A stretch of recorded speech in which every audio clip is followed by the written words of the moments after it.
নমস্কার। টুকরো কথায় মহাভারতের পরবর্তী অংশ নিয়ে আসলাম। শান্তি প্রস্তাব পাঠানো হয়েছে, কিন্তু দুর্যোধন কিছুতেই কোনো যুক্তিতেই রাজি নয়। যুদ্ধই হবে এবার, আর তো কোনো উপায় নেই। সমস্ত রকম চেষ্টা করা হয়ে গিয়েছে। দুর্যোধনের জন্যই, শুধুমাত্র দুর্যোধন রাজি হয়নি, আর দুর্যোধনের মাথায় রেখে হস্তিনাপুরের রাজা ধৃতরাষ্ট্র নিজের ছেলের মতোই মত দিয়েছে আর কি। তাই এবার যুদ্ধ ছাড়া আর কোনো উপায় নেই। পাণ্ডবরা এতদিন তো বনে বনে ঘুরে বেরিয়েছে, তাই এবার দুই পক্ষই যুদ্ধ যেহেতু আলটিমেট হচ্ছে, নিজেরা শুধুমাত্র হস্তিনাপুর আর ইন্দ্রপ্রস্থের লড়াই হচ্ছে না, এই যুদ্ধে কে কাকে কাকে কাছে পাবে এর আগের মুহূর্ত পর্যন্ত, দ্রৌপদীর বস্ত্রহরণের আগের দিন পর্যন্ত যুধিষ্ঠির রাজস্ব যজ্ঞ করে বিশাল বড় সাম্রাজ্য করেছে। সবে রাজস্ব যজ্ঞ করেছে, এত বড় সাম্রাজ্য প্রতিস্থাপন করেছে। সেইগুলো সব এখন কিন্তু কৌরবদের, দুর্যোধনের কাছে। তাহলে তারা সবাই তার হয়ে লড়বে। তাই শুধু খালি হাত পায়ে তো লড়লে হবে না, জেতার জন্য লড়তে গেলে সেই অনুযায়ী নিজেদের তৈরিও করতে হবে। দুই পক্ষই নিজেদের কালেক্ট করে বেড়াচ্ছে, কাকে কাকে নেওয়া যায়, বা রিকোয়েস্ট করছে কোন কোন রাজ্য তাদের সঙ্গে যোগদান করতে ইচ্ছুক বা অনিচ্ছুক, এরকম সব। এই প্রস্তুতির সময়ে ভারতবর্ষের পুরো ভৌগোলিক ব্যাখ্যা রয়েছে, কোথার থেকে কোন রাজ্য এসেছে, কে কে এই যুদ্ধে যোগ দিয়েছে, সম্পূর্ণ। তো এই সব প্রস্তুতি চলছে। তখন এবার কৃষ্ণের সঙ্গে যা কিছু নেগোসিয়েশন হয়ে গিয়েছে, ঝামেলা হয়েছে, দুর্যোধনকে বন্দি করতে বলেছিল কৃষ্ণ, হয়নি, যা হোক। এবার শকুনি বুদ্ধি দিচ্ছে যে যদু বংশের তো একটা বিশাল নারায়ণী সেনা রয়েছে কৃষ্ণের, তাহলে আমরা ওই নারায়ণী সেনাকে কেন আমাদের ইসে আনবো না? আমরা বলবো আমাদের সঙ্গে তো হস্তিনাপুরের সঙ্গে তো যদু বংশের ভালো সম্পর্ক, তাহলে ওইখান থেকে আমরা নারায়ণী সেনা চাইতে যাব। দুর্যোধনের মনে কিন্তু সংশয় রয়েছে, যেহেতু অর্জুনের সঙ্গে শ্রীকৃষ্ণের ভালো সম্পর্ক, আর কুন্তির তো সরাসরি সম্পর্ক কৃষ্ণের সঙ্গে, তাই ওই দিকেই যাবে। তবু বলে যে বলে দেখতে কি, দুই পক্ষই যাব, এরকম দুর্যোধন পক্ষ যাবে আর কি। অর্জুন তো যাবেই, দুর্যোধনও গিয়ে সেখানে উপস্থিত। এবার দুইজনই একই সাথে উপস্থিত শ্রীকৃষ্ণের কাছে। তো শ্রীকৃষ্ণ দুজনকেই দেখেছে, দেখে মনে মনে তো ইচ্ছা শ্রীকৃষ্ণ যে অর্জুনকেই সাহায্য করব, কারণ যেদিকে ধর্ম সেদিকেই ঈশ্বরের তো থাকার ইচ্ছা। তবু যেহেতু তার দরবারে গিয়েছে দুজনাই শরণার্থী হয়ে, তাই তাদের দুজনকেই দেয়া তার কর্তব্য। আমরা এটা দেখতে পাই যে ঈশ্বরের কাছে যদি আমরা যাই নিজেকে সম্পূর্ণ স্যারেন্ডার করে, আমার অবস্থা যেরকমই থাক, ঈশ্বর ভক্তের ডাকে সাড়া দেবেই। তাই এখানে দুর্যোধন যেরকমই হোক, দুর্যোধন আর অর্জুন দুজনেই গিয়েছে, তাই দুজনকেই সাড়া দেবে। এর মধ্যেও শ্রীকৃষ্ণ জিজ্ঞেস করছেন যে দুজন এসছে, তাহলে আমি যে আগে এসছে আমি তাকে দেব, আর যে পরে এসছে তাকে আমি পরে চান্স দেবো। দুর্যোধন তো এতে প্রথমেই লেগেছে, এই অর্জুনকে যদি আগে দিয়ে দেয় তাহলে অর্জুন সব নিয়ে নেবে। দুর্যোধন ভাবছে আমি কিছুই পেলাম না। কিন্তু শ্রীকৃষ্ণ, এইটা আরেকটা কথা যে আমরা বলি যে কোনো কিছু, সব কিছুই ঈশ্বরের হাতে, তাহলে কোনো কিছু অমঙ্গল বা বাজে কিছু, এই যুদ্ধই বা ভগবান হতে দিলেন কেন? সব কিছু ঈশ্বরের ইচ্ছাতে হয়, ঠিক। আমাদের সৃষ্টি ঈশ্বরের ইচ্ছাতে হয়েছে, আমাদের শরীর যে সুস্থ সবল বা যতটুকু ক্ষমতা আমার রয়েছে সেইটা ঈশ্বরের দান। এরপর আমার কর্মটা সেটা কিন্তু আমার হাতে ছেড়ে দিয়েছেন। আমি যেরকম কর্ম করব সেটা নিজের কন্ট্রোলে রাখেননি ঈশ্বর। সেই কর্ম অনুযায়ী আমার পারিপার্শ্বিক তৈরি হবে, পরিস্থিতি তৈরি হবে এবং তার ফলটাও পাবো। তাহলে এই কর্মটা করতে গিয়ে আমার মানসিকতা, চিন্তাধারা এইগুলোও পূর্বজন্মের কৃতকর্ম হিসেবে ভালো মানসিকতা কারোর হয়, আবার পূর্বজন্মের কৃতকর্ম হিসেবে নীচ মানসিকতাও কারো হয়। যে ওই রকম মানসিকতা, ধরুন কারোর পূর্বজন্মের কৃতকর্মের জন্য খুব বাজে মানসিকতা হয়েছে, তবু নিজের সঙ্গে লড়াই করে যদি কেউ ধর্মের কাজ করে, মানে তার সমস্ত কিছু প্রতিকূল রয়েছে তবু সে ধর্মের পথে চলে, তাহলে সে তো সাকসেস হবেই। আর যদি কারোর সব কিছু ভালো ছিল, এই জন্মেও তার মন মানসিকতা পরিস্থিতি এমন রয়েছে সব ভালো ডিসিশন নেওয়ার মতো, তবু সে যদি উল্টো দিকে যায় তাহলে তো তার ফলও তাকে ভোগ করতে হবে। যাই হোক, শ্রীকৃষ্ণের কাছে অর্জুন, দুর্যোধন দুজনেই এসে উপস্থিত হয়েছে। এবার অর্জুন ছোট, বয়সে ছোট। শ্রীকৃষ্ণ বলছে যে অর্জুন ছোট, তারপর ও প্রথম এসেছে, তাই আমরা অর্জুনকেই আগে চান্স দিই। দুর্যোধনের প্রচণ্ড রাগ হলেও প্রকাশ করে না, চুপচাপ থেকে যায়। এই শকুনি বারবার শিখিয়েছে যে এখানে গিয়ে তুমি তোমার আর ঔদ্ধত্য দেখাবে না, ক্ষমতা দেখাবে না, তুমি যা দেখানোর অলরেডি শ্রীকৃষ্ণের কাছে দেখিয়ে দিয়েছ। আর এই এত সব যখন চলছে তখন শ্রীকৃষ্ণের দাদা বলরাম উনি তীর্থ করতে গিয়েছেন। যখন এসছে তখন বলরাম এখানে নেই, তা এই কারণেই কুরুক্ষেত্রের যুদ্ধে আমরা বলরামকে দেখব না। আর বলরামের শিষ্য দুর্যোধন আর ভীম দুজনেই বলরামের কাছে গদা শিক্ষা এগুলো করেছে, কিন্তু দুর্যোধন আবার খুব প্রিয় ছিল। আর বলরাম জানে যে কৃষ্ণ কোনোদিন অর্জুনের এগেনস্টে যাবে না, তাহলে ওই দিকেই তো যাবে কৃষ্ণ, তাহলে নিজের ভাইয়ের এগেনস্টে কি করে বলরাম লড়াই করে। এই কারণেই আরও বলরাম সেখান থেকে চলে যাচ্ছে, আমি এখানে থাকবোই না, যুদ্ধের মধ্যেই আমার অংশ নেই বলে বলরাম আগে থেকেই সেখান থেকে সরে পড়ে। অর্জুনকে যখন জিজ্ঞেস করছে যে আমার যা পজিশন এখন, যেহেতু দুজনাই এসেছো, তাই আমি একটা শর্ত রাখছি, তুমি ছোট আর তুমি আগে এসেছো, তাই তোমাকে আমি আগে চান্স দিচ্ছি চয়েস করার। দুটো জিনিস, একদিকে আমার পুরো নারায়ণী সেনা থাকবে আর একদিকে আমি একা থাকবো। তুমি এখন ডিসিশন করো যে কোনটা তুমি চুজ করবে। আর আমি যে থাকবো, আমি কিন্তু যুদ্ধে উপস্থিত থাকবো, অংশগ্রহণ করব না, মানে অস্ত্র আমি ধরবো না, আমি যুদ্ধ করব না, নিরস্ত্র। শ্রীকৃষ্ণ বলছে আমি নিরস্ত্র একদিকে, আর একদিকে আমার পুরো নারায়ণী সেনা, এক অক্ষয়ণী নারায়ণী সেনা। অর্জুন কোনো রকম চিন্তা না করে, এক দণ্ডকাল বিলম্ব না করে বললেন যে আমি আপনাকেই চুজ করছি। তাহলে শ্রীকৃষ্ণ অর্জুনের পক্ষে রয়েছে, এটা নিজের চয়েসে নয়, অর্জুনের চয়েসে। অর্জুন চেয়েছে যে আমার অত বড় একটা এক অক্ষয়ণী সেনা, কৃষ্ণ বলছে ভালো করে চিন্তা করে বলো। অর্জুন বলেছে যে আমার দরকার নেই, আমার সঙ্গে কৃষ্ণ থাকলেই হবে।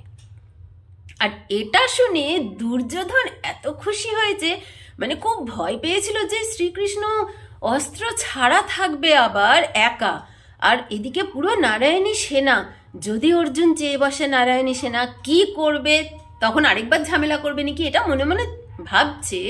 সেই মুহূর্তে বোকার মতো অর্জুন কৃষ্ণকে চেয়ে বসেছে, আমি জিতে গেলাম, এরকম ভাব আর কি।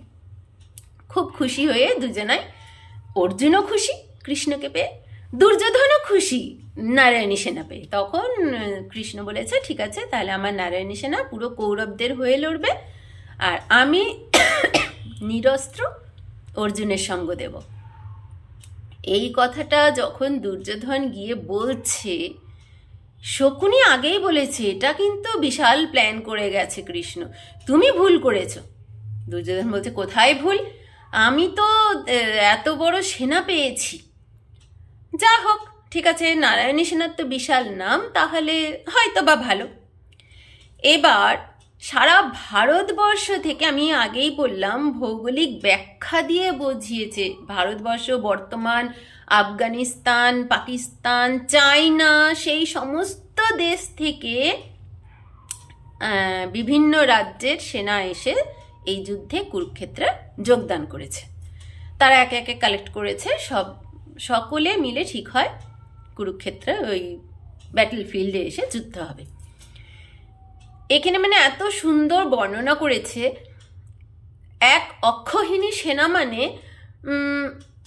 প্রায় 4 লক্ষ সেনা, সরি, এক অক্ষৌহিনী সেনা, আমি না একটু দেখে নিয়ে বলি কারণ এত বড় বড় সংখ্যা আমার বড্ড গুলিয়ে যায়। এক অক্ষৌহিনী সেনাতে 21,870 জন পদাতিক, 1,09,350 জন পদাতিক, 21,870 জন রথ, মানে রথে চড়ে যারা যুদ্ধ করবে, 21,870 জনই হাতিতে চড়ে যারা যুদ্ধ করবে গজারোহী, আর অশ্বারোহী রয়েছে 65,610। মানে এত বড় একটা সেনাবাহিনী, এইটা হলো এক অক্ষৌহিনী মাত্র। এইরকম মোট 18 অক্ষৌহিনী সেনা কুরুক্ষেত্র যুদ্ধে অংশগ্রহণ করেছে। এই 18 অক্ষৌহিনীর মধ্যে 11 অক্ষৌহিনী সেনা কৌরবদের আর 7 অক্ষৌহিনী সেনা পাণ্ডবদের হয়ে যুদ্ধ করেছে। সমান কিন্তু হলো না, আলাদা আলাদাই থাকছে। তবু কৌরবরা বেশি, পাণ্ডবরা কম, তবুও যুদ্ধ তারা করবেই আর কি, এরকম। আর টোটালে সারা ভারতবর্ষ থেকে প্রায় 40 লক্ষ সেনা এসেছে এই যুদ্ধে অংশগ্রহণ করতে। এই রাজ্যগুলোর আমি একটু নাম বলি। পূর্ব দিক থেকে এসেছে অঙ্গ মানে কর্ণ, অঙ্গ দেশের রাজা পূর্ব দিক থেকে এসেছে কৌরবদের হয়ে যুদ্ধ করার জন্য অঙ্গ আর কোশল। আর পাণ্ডবদের হয়ে পাঞ্চাল, চেদি, মগধ, এরা পাণ্ডবদের হয়ে লড়ছে। পশ্চিম দিক থেকে যদুবংশ তো রয়েছে, যদুবংশের মধ্যে কৃতবর্মা কৌরবদের হয়ে, ওদেরও মানে পুরো নারায়ণী সেনা নিয়ে যদুবর্মা কৌরবদের হয়ে লড়েছে। তাও কয়েকজন শ্রীকৃষ্ণের ছেলে রয়েছে, তার মধ্যে এরকম সাত্যকী আর যুযুধান দুজন পাণ্ডবদের হয়ে লড়েছে। আর কৌরবদের সঙ্গে করেছে সিন্ধু দেশের রাজা সৌভীর, মাদ্রা, ত্রিগর্ত। মাদ্রা আবার মাদ্রি রানী, মানে নকুল সহদেবের মা মাদ্রি, তার পিতার ঘর আর কি, পিত্রালয়। সেইটাও মানে তারা যুদ্ধে ভেবেছিল পাণ্ডবদের সঙ্গে হয়ে লড়বে, কিন্তু কৌরবরা তাদেরকে ঠকিয়ে নিয়ে চলে যায় আর কি মাদ্রা দেশের রাজাকে। উত্তর থেকে কৌরবদের হয়ে যারা যুদ্ধে অংশগ্রহণ করেছিল, ভালিকা, কম্বোজ, জাবান, শক, গান্ধার, প্রাগজ্যোতিষ, কিরাট, চায়না, বর্তমান চায়নার ওইখান থেকেও, আর যারা কৈকেয়ী দেশের যারা রুলিং ছিলেন আর কি, তিনি এই কৈকেয়ী দেশ হচ্ছে রামের আর কি বংশধরেরা আর কি, সেখানে তার সঙ্গে যুক্ত, রামের বংশের সঙ্গে। আর পাণ্ডবদের হয়ে যারা উত্তর থেকে এসছেন ওই কৈকেয়ী দেশেরই যারা রুলিং নয়, আরো অন্যান্য ভাইয়েরা, এরকম। এবার সেন্ট্রাল থেকে আর সাউথের থেকে, সেন্ট্রাল মানে মধ্য ভারত আর দক্ষিণ ভারতের থেকে কৌরবদের হয়ে যারা অংশগ্রহণ করেছে অবন্তী, মাহিষ্মতি, কলিঙ্গ, দ্রাবিড়, আন্ধ্র।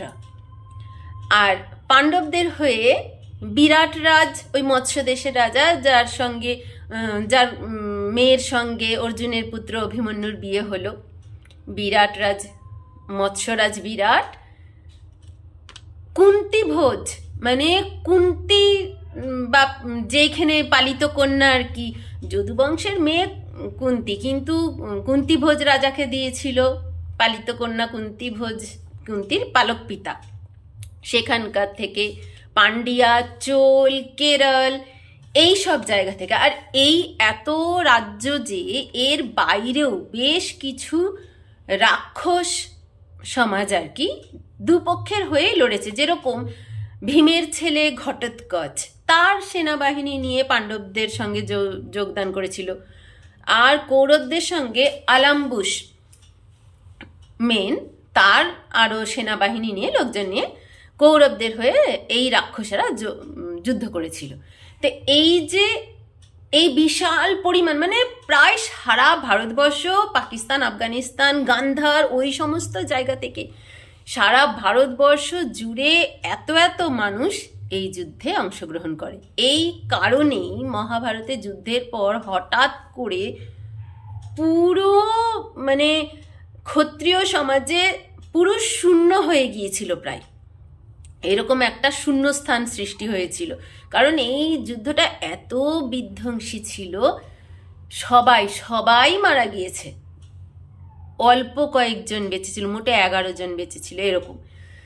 তাহলে এই এত পরিমাণ একটা সেনাবাহিনী তৈরি, মানে আয়োজন করতে যা সময় লাগে, দুই পক্ষ নিয়ে এবার যুদ্ধ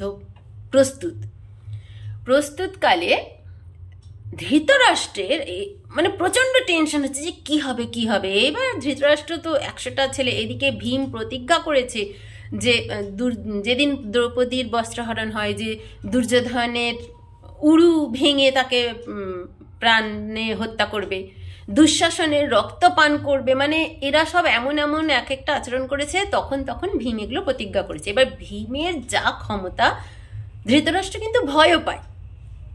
এরা সব ভাইকে মেরে দেবে বলেছে, যতই এখানে থাক না কেন কর্ণ, তবু তাদের ভয় রয়েছে। এই কারণে মানে তারা নানা রকম চিন্তা ভাবনা করে ভীষ্মকে ভাবছে, ভীষ্ম আমাদের সঙ্গে রয়েছে, তাহলে ওদের তো মন একটু সফট, মানে এটাও জানে যে তাদের একটু মন মানসিকতা এরকম যে ভীষ্মকে কি করে অস্ত্র চালাবে, ভীষ্মের ওপর, দ্রোণাচার্যের ওপর, কৃপাচার্যের ওপর, তাই এরা আমাদের ঢালের মতো কাজ করবে। আর ভীষ্ম তো সত্যি অপ্রতিদ্বন্দ্বী একজন যোদ্ধা, যার যুগ ধরে এত লড়াই করেছে, কারোর কোথাও হেরে গিয়েছে এরকম রেকর্ড নেই, ভীষ্ম জীবনে কোনোদিন হারেনি। তাই এই একটা বিশাল ভরসা। আর যেহেতু প্রতিজ্ঞা করে রেখেছে ভীষ্ম যে আমরণ হস্তিনাপুরকে আর কি সার্ভিস দিয়ে যাবে এরকম, তাই এই এতগুলো রাজ্য বললাম, এইটা ছাড়াও হস্তিনাপুরের মহান রথী যেমন ভীষ্ম, কৃপাচার্য, দ্রোণাচার্য, অশ্বত্থামা, এরা সবাই রয়েছে, কর্ণ, এরা সবাই রয়েছে। এই যে 18 অক্ষৌহিণী সেনা নিয়ে যুদ্ধ হচ্ছে, এর মধ্যে 11 অক্ষৌহিণী সেনা কৌরবদের, সেখানে 11 জন সেনাপতি, এক একটা অক্ষৌহিণীকে এক একজন কন্ট্রোল করবে বলে 11 জন সেনাপতি। প্রধান একজন থাকবে, সে ভীষ্ম, যে প্রধান থাকবে সে ভীষ্ম। বাকি প্রত্যেক অক্ষৌহিণী সেনাকে কন্ট্রোল করার জন্য 11 জন সেনাপতি। এই 11 জন সেনাপতি ছিলেন দ্রোণাচার্য, কৃপাচার্য, অশ্বত্থামা, শাল্য, জয়দ্রথ, সুদক্ষিণা, কৃতবর্মা হচ্ছে যদুবংশের, কৃষ্ণের ওখান থেকে এসেছে, কৃতবর্মা, ভূরিশ্রবা, শকুনি, বালিকা আর ভীষ্ম। এবার যুদ্ধে ভীষ্ম রয়েছে, মানে কর্ণ তো ভীষণ অ্যাটিটিউড, সে কাউকে সহ্য করতে। যখন মৎস্য রাজ্যে গিয়ে আক্রমণ করেছিল, বিরাট রাজপুত্র উত্তরের সঙ্গে যখন যুদ্ধ করতে যায়, যখন দ্রোণাচার্য বলছে যে এই দেখেছো, এ শাড়ি পরে রয়েছে, বৃহন্নলা হোক, যেই হোক, কিন্তু এর বডি স্ট্রাকচার এর বডি ল্যাঙ্গুয়েজ বলে দিচ্ছে এটা কৃষ্ণ, এটা অর্জুন। অর্জুন ছাড়া কেউ না, অর্জুনের সঙ্গে আমরা যুদ্ধ করব, এটা কিন্তু আমার ভালো লাগছে না। তখন কর্ণ নিজের গুরু কিন্তু দ্রোণাচার্য, তাকে বলছে এরা কোনো যোগ্যই নয়, ব্রাহ্মণরা যুদ্ধ করার যোগ্যই নয়, এরা ভীরু কাপুরুষ, ভয় পায়, তার জন্য আপনি যান গিয়ে কোনো টোল খুলে বই খাতা নিয়ে ছাত্র পড়ান, আপনার যুদ্ধ করা সাজে না। দ্রোণাচার্যকে বলছে, যার থেকে কিনা এরা সবাই অস্ত্র শিক্ষা করেছে। মানে ওর কর্ণ নিজের ক্ষমতায় দম্ভে এত উদ্ধত হয়ে যায়, কাকে কি বলছে খেয়াল থাকে না। সেই রকমই যখন এই যুদ্ধ, কুরুক্ষেত্রের যুদ্ধ প্রস্তুত চলছে, কে কে হবে সেনাপতি, আর দুর্যোধনকে শকুনি সবসময় বুদ্ধি দিয়েছে যে ভীষ্মকে কিন্তু সামনে রাখবে, ভীষ্মকেই সেনাপতি করবে। তার যুদ্ধে সে যতই পাণ্ডবদের ভালোবাসুক, কিন্তু নিজের ডিউটির প্রতি কিন্তু উনি সবসময় সৎ থাকেন। তাই ওইখানে কোনো সন্দেহই থাকবে না আমাদের যে ভীষ্ম আমাদেরকে হারিয়ে দেবে, যুদ্ধে বিপক্ষের হয়েই কাজ করবে, এরকম কিন্তু হবে না। তাই ভীষ্মকে করতে বাধ্য, ভীষ্মকে প্রধান সেনাপতি করা হয়েছে। এই ডিসিশনে কর্ণ রাজি নয়। কর্ণ বলছে যে যতদিন ভীষ্ম সেনাপতি থাকবে, ইভেন যুদ্ধক্ষেত্রে উপস্থিত থাকবে, আমি ততদিন যুদ্ধে অংশই গ্রহণ করব না। এই যে এতদিন ধরে কর্ণ বলে আসলো যে বন্ধুত্ব দেখিয়েছে, যে তুমি যুদ্ধ করো, আমি তোমার সঙ্গে আছি, আর এখন যখন সেই সুযোগটা এলো বন্ধুর হয়ে লড়ে জিতে বন্ধুকে দেখাবো, তখন ঠিক এর আগে যেরকম গন্ধর্ব যুদ্ধে দ্রুপদ রাজের সঙ্গে যুদ্ধে কর্ণ ছেড়ে পালিয়েছিল, ঠিক সেটারই পুনরাবৃত্তি হলো। তখন তার ইগো দেখাতে হবে, তখন তো সে আগে অংশগ্রহণ করবে, সে ভীষ্মের আন্ডারে হোক বা যেখানে, মানে ভীষ্ম প্রধান সেনাপতি, তাহলে তার অধীনে আমাকে তার কথা শুনে চলতে হবে। আমি এটা সহ্য করব না। সবাই তাতে রাজি। কর্ণ বলল, যতদিন ভীষ্ম যুদ্ধ করবে আমি এই যুদ্ধে অংশই নেব না। এক রকমের পালিয়েই যাওয়া এটা। একটা কথা আমি মিস করে গেছিলাম, যখন ওই শান্তি প্রস্তাব নিয়ে গেছিল শ্রীকৃষ্ণ, তখনই কর্ণকে, মানে একটা শেষ চেষ্টা, এটা তো সবাই বুঝতে পারছে যে কর্ণ সারাক্ষণ দুর্যোধনকে উত্ত্যক্ত করে চলেছে,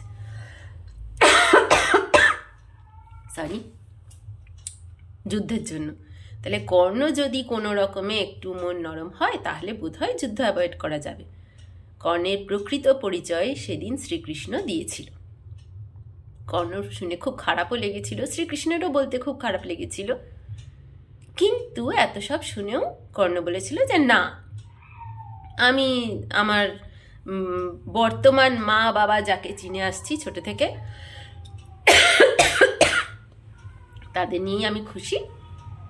আর আমি এরকম এটা জেনে আবার লোভ দেখিয়েছে, মানে সাম দাম দণ্ড ভেদ সব কিছু, যেহেতু কর্ণের একটা সফট কর্নার ছিল দ্রৌপদীকে নিয়ে, তাই বলেছে শ্রীকৃষ্ণ যে তুমি যদি পাণ্ডবদের এসে যোগ দাও, তাহলে তুমি হবে জ্যেষ্ঠ পাণ্ডব, তুমি যুধিষ্ঠির থেকেও বড়, তুমিই রাজা হবে। ওই ইন্দ্রপ্রস্থ যে দেখছো এমন ইন্দ্রপ্রস্থ, সেটা তুমি রাজা হবে।